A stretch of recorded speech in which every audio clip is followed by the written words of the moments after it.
Moving on, the growing trend of gated communities and lifestyle apartment homes has seen activity in the property market increasing in recent years. With more developers embracing the trend, more buyers are looking to invest in these upmarket lifestyle homes.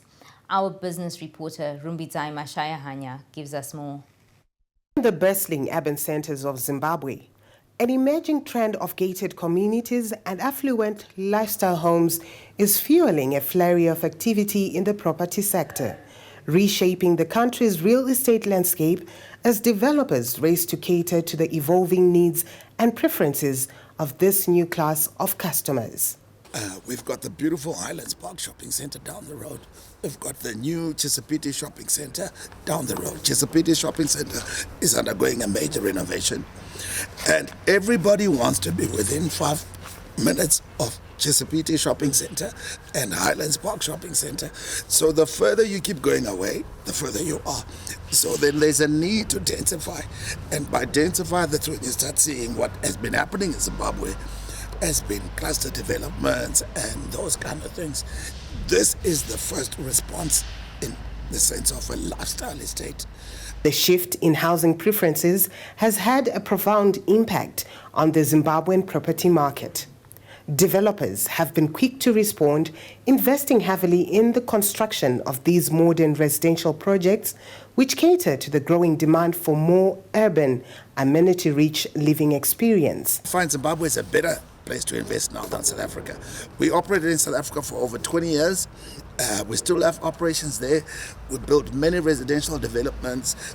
We were the company that built the first 5-star hotel under Radisson brand in Africa. But where South Africa has given us a benefit, I think their construction industry is more advanced than ours. Their quality standards are significantly higher.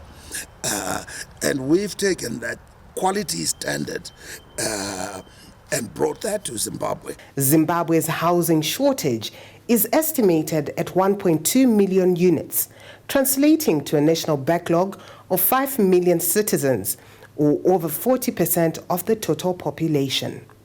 Given these high statistics, the benefits of this trend extend beyond the real estate sector to increased property values and tax revenues generated for government fiscus.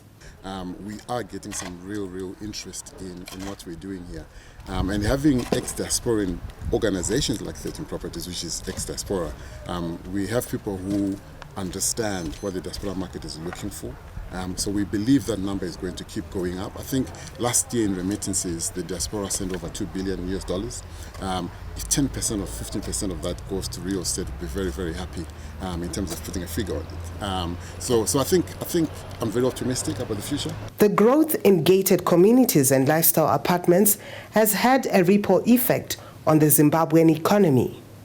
From the construction jobs to the increased tax revenues, this trend has the potential to drive sustainable economic development, and the real estate players are drawing in more diaspora clients this year.